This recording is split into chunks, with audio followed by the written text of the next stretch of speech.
mengatakan bahwa hidup kita itu dibentuk oleh pikiran kita. Kita menjadi apa yang kita pikirkan.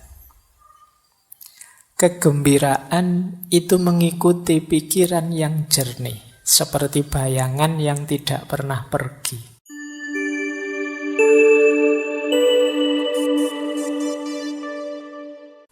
Assalamualaikum warahmatullahi wabarakatuh. Bismillahirrahmanirrahim. Alhamdulillahi rabbil alamin. Wa bihi nasta'inu ala umurid dunya waddin. Allahumma sholli wa sallim wa barik ala habibina wa syafi'ina Sayyidina wa maulana Muhammadin wa ala alihi wa ashabihi wa man tabi'ahum bi ihsanin ila yaumiddin. Amma ba'du. Tema malam hari ini kita akan belajar tentang bersih-bersih. Tapi bukan bersih-bersih fisik ya, tapi bersih-bersih sisi dalam diri kita. Minggu ini kita belajar cara membersihkan pikiran. Baik, bismillah ya, kita mulai. Ya tentu saja bersih-bersih pikiran itu dengan asumsi isi pikiran kita itu mungkin sudah banyak yang kadaluarsa, yang out of date, yang kotor, yang ngeres, yang ruwet, yang bulet, dan lain sebagainya. Ayo bersih-bersih. Saya beri judul Clear Mind. Nanti di banyak tradisi filsafat, khususnya tradisi filsafat timur, itu mengidealkan berpikir itu harus jernih. Mengidealkan kejernihan, kebersihan pikiran. Tidak sekedar teknik berpikir yang canggih, tapi pikiran itu sendiri harus bersih, harus jernih, tidak terkontaminasi oleh hal-hal yang dianggap negatif. Ini yang oleh banyak orang sering dianggap sebagai bedanya tradisi timur dan tradisi barat. Kalau barat membahas pikiran banyak fokus bagaimana dia kritis, bagaimana dia valid, bagaimana dia jelas, bagaimana dia tidak bulet dan lain sebagainya. Lebih ke teknis. Sementara kalau di timur lebih mengutamakan kejernihannya. Nah, malam hari ini kita belajar menjernihkan pikiran. Tentu saja berarti agak dekat dengan gaya timur. Baik, kita mulai ya. Karena tadi saya bilang timur ya, kita kutip beberapa gagasan para filosof timur. Tokoh-tokoh dari timur. Nah, saya awali dari quote saja dulu sebelum nanti ke teknis membersihkan pikiran kita. Ada quotes menarik. Yang ini pernah juga kita kutip di beberapa sesi tentang kekuatan pikiran, yaitu dari Buddha. Beliau mengatakan bahwa hidup kita itu dibentuk oleh pikiran kita. Kita menjadi apa yang kita pikirkan. Kegembiraan itu mengikuti pikiran yang jernih, seperti bayangan yang tidak pernah pergi. Quotes ini isinya 3 hal secara sekaligus. Yang pertama, hidup itu dibentuk oleh pikiran kita. Yang kedua, kita adalah apa yang kita pikirkan. Dan yang ketiga, pikiran jernih itu menggembirakan. Sebagaimana bayangan dengan sesuatu yang dibayanginya. Jadi kalau orang kok pikirannya jernih, otomatis gembira. Kenapa kok kita galau? Kemungkinan pikiran kita ruwet. Jadi tidak karu-karuan itu terus kita sedih. Tapi kalau pikiran kita jernih, oh yang salah ini, yang benar ini, oh yang cocok ini, yang tidak cocok ini. Kalau tegas jelas itu kan kita senang, gembira, lega. Tapi kok masih banyak kerumitan-kerumitan, keruwetan-keruwetan, tidak jernih, itu biasanya kita masih galau. Maka kegembiraan itu mengikuti pikiran yang jernih. Dan diri kita itu dibentuk oleh pikiran kita.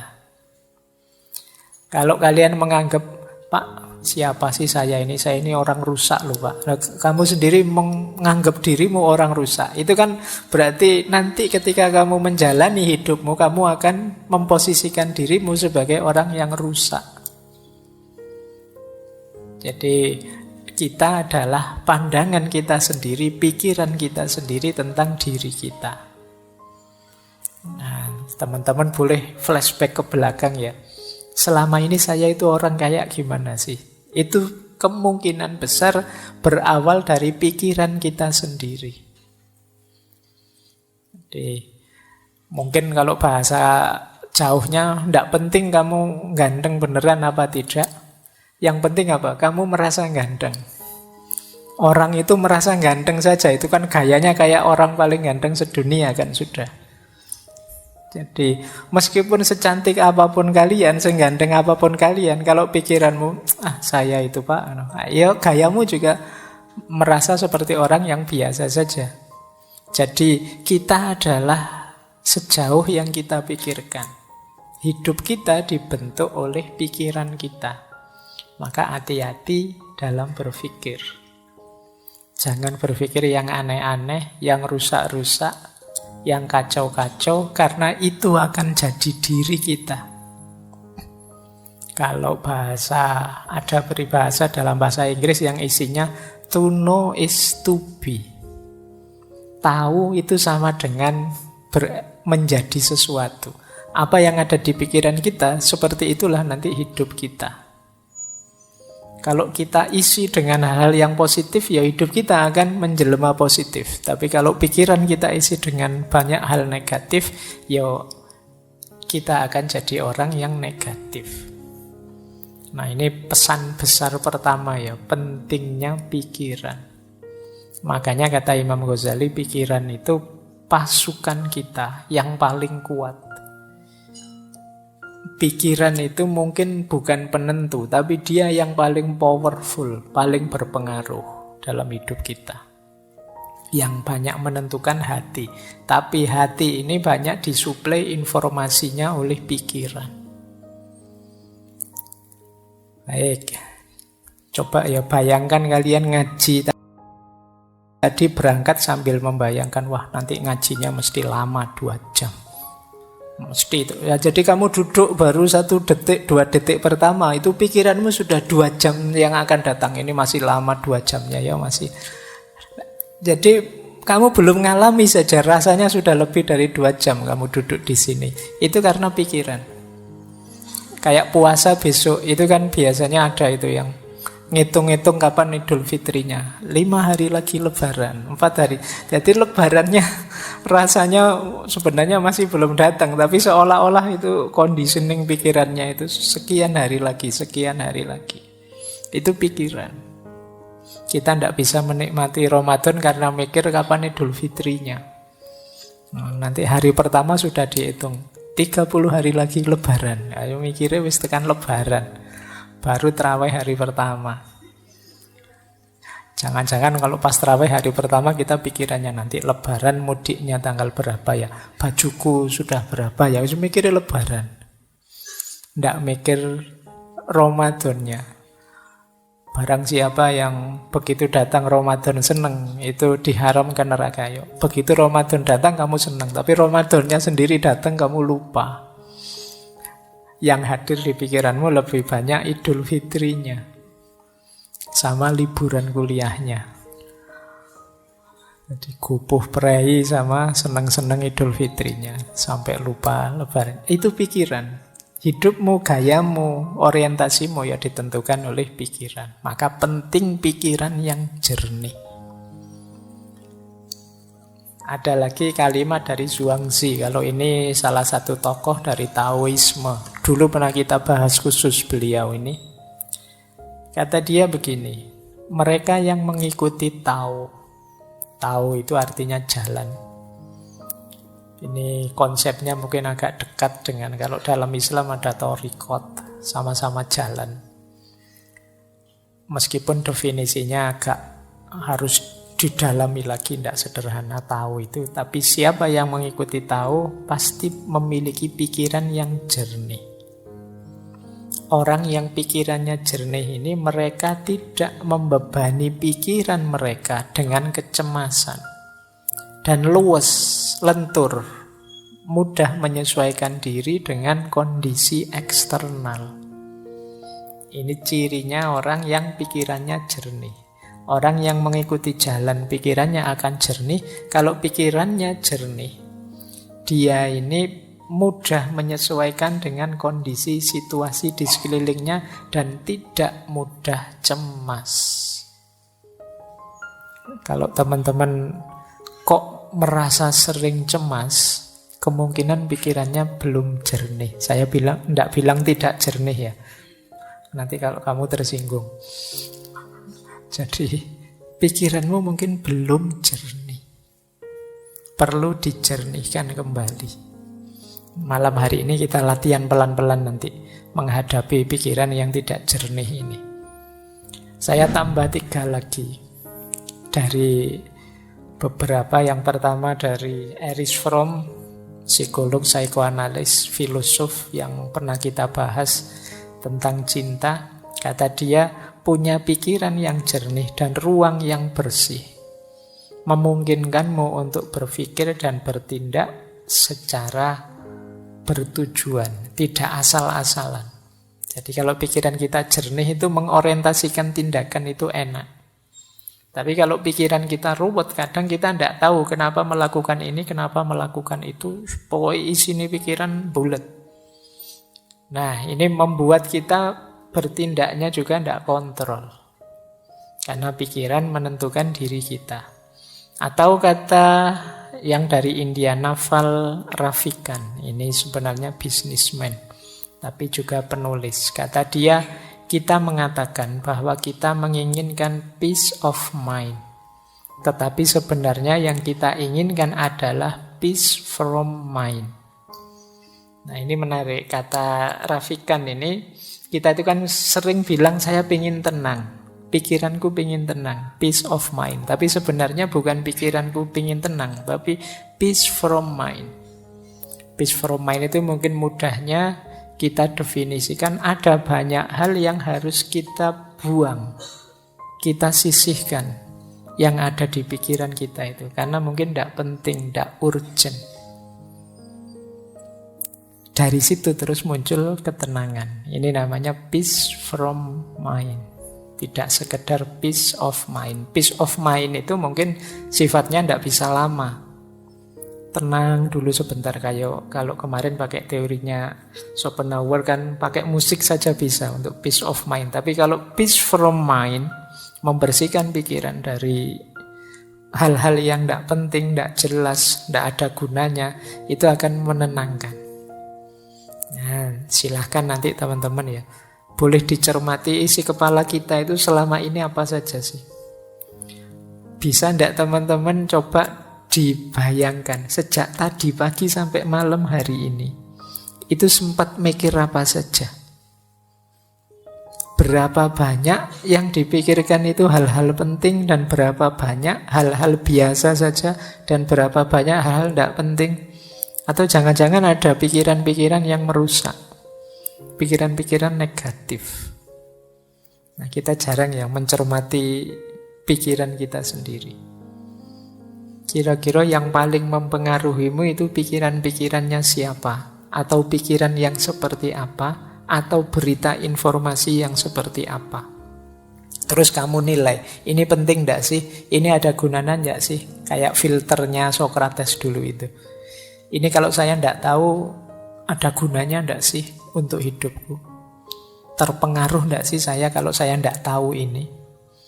Coba ya nanti kamu cek lagi. Kalau masih bingung juga caranya gimana sih Pak? Wis kamu buka WA-mu sajalah. WA grup atau WA yang kamu sendiri. Itu kira-kira info-info di situ itu hal-hal penting. Atau ya isinya iseng semua saja. Semuanya isinya share, komen, like, dan isinya bongso ngono-ngono kuwi. Semuanya copy paste. Nah, kira-kira kalau kamu ndak ngerti itu, kira-kira ada gunanya ndak sih? Kalau misalnya dicoba ya, coba kalau ndak usah kamu baca info-info di grup-grup WA-mu itu 1-2 hari saja, terus hari ketiga kamu buka, kamu ketinggalan informasi banyak ndak sih? Ada hal penting yang terlewat ndak sih? Atau ya biasa saja itu Pak? Saya bisa langsung ngikuti di hari ketiga itu langsung bisa ngobrol lagi, tidak ada yang ketinggalan sama sekali. Oh berarti mungkin banyak pembicaraan yang tidak penting. Nah coba ya kamu sendiri yang ngecek sejauh mana sih aktivitasmu sehari-hari itu bermakna. Ayo sejak pagi sampai malam hari ini sudah melakukan apa saja? Berapa persen dari yang kita lakukan itu hal penting, berapa persen hal rutin, dan berapa persen hal tidak penting. Nanti akan kelihatan siapa diri kita. Baik, saya lanjutkan.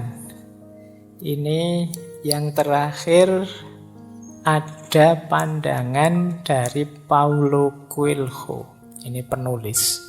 Tulisannya banyak, kata dia, santailah, biarkan pikiranmu menjadi kosong, dan kejutkan dirimu dengan harta karun yang mulai mengalir dari jiwamu. Jangan lupa, jiwa kita ini khazanah yang luar biasa. Kalau teman-teman mau membacanya. Nah, khazanah yang luar biasa ini sering terpendam, tidak muncul. Kenapa? Karena kita sibuk oleh hal-hal di luar diri. Sampah pikiran kita banyak sekali, luar biasa. Sehingga tidak bisa masuk lagi hal penting justru dari dalam diri kita sendiri. Maka kata Coelho, santailah coba. Tidak usah mikir apa-apa, biarkan dirimu jernih. Nanti ada banyak hikmah yang mengalir dari jiwamu. Ada banyak wawasan-wawasan yang mungkin mengejutkanmu. Jadi makanya kalimatnya kejutkan dirimu. Betapa luar biasanya dirimu, cuma kamu tidak sadar saja. Baik ya, ini sebenarnya memprovokasi kita untuk berpikir jernih. Ayolah, menjernihkan pikiran. Hari ini banyak distraksi yang membuat kepala kita ruwet. Jadi saya sering didatangi teman-teman muda, mahasiswa dan lain sebagainya yang itu mengkonsultasikan sesuatu yang sifatnya hanya overthinking. Jadi sekedar cari ruwet saja. Yang tidak ada manfaat praktisnya, tidak ada manfaat idealis nilainya untuk hidup praktisnya. Nah ini tidak saya salahkan ya, tetap luar biasa betapapun nambah wawasan, nambah ilmu itu bagus. Tapi kalau bahasa saintifiknya kurang tepat guna. Jadi ya nambah ilmu oke saja, nambah wawasan oke saja. Tapi kalau bisa ya yang paling tepat guna, manfaat untuk meningkatkan kualitas dirimu dan kualitas hidupmu. Jadi jangan hanya dipilih, wah rasanya ini menarik Pak. Ya, kalau menarik ya banyak hal menarik, luar biasa. Tapi itu manfaat enggak untuk hidupmu? Penting enggak untuk peningkatan kualitas dirimu? Nah, baik, ya mumpung masih muda. Jadi kalau timbunan wawasanmu itu sesuatu yang manfaat, baik untuk dirimu dan untuk lingkunganmu, ya insya Allah nanti kalian akan jadi orang yang hidup seperti dijanjikan Allah. Semakin nambah ilmunya, semakin tinggi derajatnya. Baik, bismillah. Yuk kita mulai bersih-bersih. Ya, ini yang ada di pikiran kita, yang penting dibersihkan. Nanti pelan-pelan ya kita bersihkan satu-satu. Yang pertama, negative thinking. Yang kedua, overthinking. Yang overthinking nanti kita langsung shortcut saja bagian praktisnya karena kita sudah pernah membahas ini meskipun digabung dulu dengan insecurity. Dan yang ketiga, dirty mind. Dirty mind itu pikiran yang kotor. Ya, biasanya kalau kalian buka kamus, dirty mind itu pikirannya itu arahnya ke situ-situ terus. Ya, situ-situ kalian ngerti lah ya, sudah balik semua kan ini. Saya tidak perlu menjelaskan detail, apalagi dikasih ilustrasi gambar kan tidak perlu. Kalian sudah ngerti, pikiranmu gambarnya sudah begitu semua. Ini pikiran kotor. Mungkin kalian gelisah, ini caranya piye ya menghapus ini. Begitu melihat terkenang-kenang terus. Video tahun berapa itu masih ada gambarnya di sini nempel. Bahkan kamu masih apal itu, kamu simpen di folder mana, tersembunyi di mana, itu hanya kamu yang tahu. Nah, ini berhubungan dengan pikiran kotor, dirty mind. Ya kalau pikiranmu tidak jernih, luwung tadi hidupmu itu dibentuk oleh pikiranmu, jangan-jangan ya kamu profilmu tidak jauh-jauh dari situ. Kalau kacamata kotor, melihat apa saja di sekelilingmu, ya rasanya realitas sekelilingmu itu kotor. Jangan-jangan yang salah bukan realitasnya, tapi memang kacamatamu yang salah. Pikiranmu yang kotor. Sehingga rasanya melihat apa saja, koyok-koyok sekeliling kita itu kotor. Nah, nanti kita lihat ya gimana caranya untuk membersihkan dirty mind. Malam hari ini kita agak panjang mungkin membahas negative thinking karena betapapun over dan dirty itu ya bagian dari pikiran yang negatif. Bismillah, kita awali yang pertama, bersih-bersih pikiran negatif. Pokoknya mikirnya jelek-jelek terus. Pikiran negatif itu pikiran apapun yang terkait dengan kondisi emosi kita yang destruktif atau tidak menyenangkan. Mungkin berhubungan dengan kemarahan, kecemasan, depresi, pesimis. Pokoknya melihat apa-apa serba negatif. Jadi pikiran negatif itu lihat sisi buramnya sesuatu. Ini pikiran negatif. Lihat minuman gini aja, wah jangan-jangan ini diracun sama anak-anak ini. Jangan-jangan ada yang benci saya, ada yang... Ini pikiran negatif. Jadi, mau melakukan apa saja yang diambil sisi buruknya. Ini hati-hati karena kalau kita sudah habit pikiran negatif itu ya apa saja kita persepsi sebagai negatif. Jangankan yang memang negatif, yang positif pun dilihat sisi negatifnya. Ada orang tidak ke masjid, wah ngaku muslim kok tidak ke masjid, dasar. Nanti ada orang ke masjid, alah itu pencitraan. Alah, susah. Ada orang baik dibilang pencitraan, nanti apalagi orangnya jahat beneran. Jadi pikirannya selalu negatif. Nah, negative thinking itu sebagian besar pikiran negatif itu banyak yang tentang diri kita sendiri. Misalnya, aku ini memang orang yang gagal kok. Aku ini memang orangnya mengecewakan kok. Tidak ada orang yang sayang padaku. Semuanya benci padaku. Semuanya ingin memanfaatkanku saja. Nah, ini pikiran-pikiran negatif. Nanti ada orang nolong kita, wah kamu merendahkan aku ya, emangnya aku tidak bisa sendiri. Tidak ada yang nolong marah-marah. Ini orang tidak ada yang punya empati semua dasar. Sulit melawan orang yang pikirannya negatif. Dibantu dianggap merendahkan, tidak dibantu dianggap tidak peduli. Nah, ayo kita latihan. Banyak di sekeliling kita orang-orang yang berpikiran negatif. Cirinya apa pikiran negatif itu? Cirinya secara umum ada 4. Pikiran negatif itu otomatis yang pertama. Datang begitu saja. Kalau orang sudah berpikir negatif, ya ndak pakai diusahakan. Sebentar Pak, saya lihat sisi negatifnya, ndak begitu. Otomatis yang muncul itu negatif sudah. Ini sifatnya otomatis. Tidak secara sengaja dirancang untuk negatif, memang wataknya watak negatif. Jadi kalian mungkin ada yang sering berpikiran negatif, sadarilah bahwa itu munculnya sering otomatis saja. Mungkin karena sering kita lakukan, sering kita biasakan. Yang kedua, pikiran negatif itu distorted.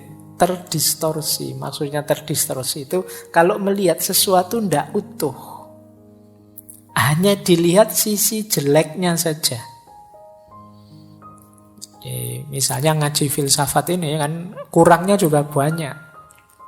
Meskipun bagi banyak orang manfaatnya juga ada, tapi yang manfaat tidak dilihat, yang dilihat jeleknya saja. Mungkin ngaji kok selesainya jam 10 malam, itu pun ngomong sendiri Pak Faiznya tidak ada. Nah, itu memang jelek yang bagian itu. Kemudian ngaji kok tidak ada rekaman videonya, kalau direkam suara saja, saya sering dikritik itu. Biar saja lah, biar ada jeleknya untuk mancing yang pikirannya negatif. Jadi kalau tidak begitu kan tidak terpancing, tidak kelihatan kalau pikiranmu negatif. Jadi pikiran negatif itu terdistorsi. Jadi melihat apa-apa dipotong bagian negatifnya. Orang seperti ini biasanya sulit senyum. Pikirannya ruwet terus kalau ada apa-apa itu. Jadi serba khawatir, serba cemas. Karena dia menggunakan kacamata burem terus, negatif terus. Yang ketiga, obstruktif. Obstruktif itu pikiran ini menghalangi kita untuk mencapai tujuan-tujuan tertentu. Karena pikiran negatif ini akhirnya kita kuliahnya tidak bisa maksimal. Mau kuliah ke kampus bawa motor, wah di kampus itu parkirannya kacau, kalau motorku hilang gimana? Mau ke kampus naik trans, nanti naik trans itu kadang tidak jelas juga, nanti jangan-jangan aku malah telat, jangan-jangan mau bareng temen, nanti malu, nanti masuk bareng, wong punya motor sendiri malah anunya bareng. Jadi pikirannya ruwet, akhirnya ya tujuan-tujuan hidup banyak yang tidak terpenuhi. Itu namanya obstruktif, menghalangi kita mewujudkan keinginan. Ini berarti pikiran itu sudah negatif sudah. Kemudian yang terakhir, pikiran negatif itu plausible. Plausible itu masuk akal. Masuk akal menurut kita yang berpikiran negatif. Kita cari saja alasan untuk melihat sisi negatifnya. Dan mesti ketemu wong alasan itu bisa dibuat. Alasan itu kan hasil karya akal kita. Seperti saya bilang tadi, pikiran itu mau kita ajak kemana saja bisa.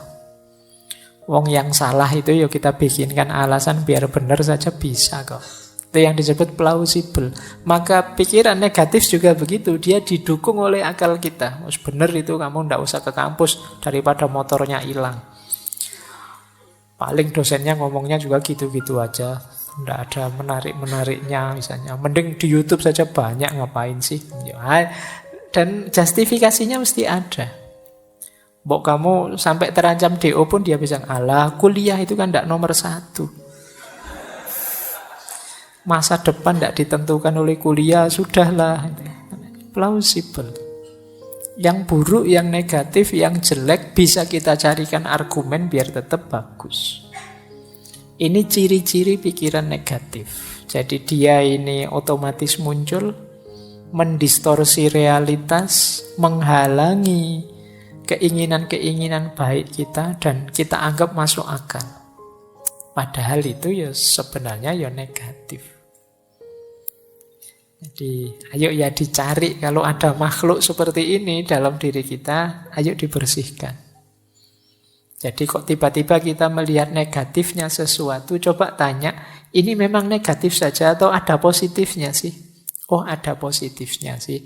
Cuma tadi belum sempat saya baca, tapi menurut saya yang negatif juga perlu diperhatikan. Nah, kalau ini sudah mending, sudah melihat sesuatu lebih luas. Tidak sekedar melihat negatifnya saja.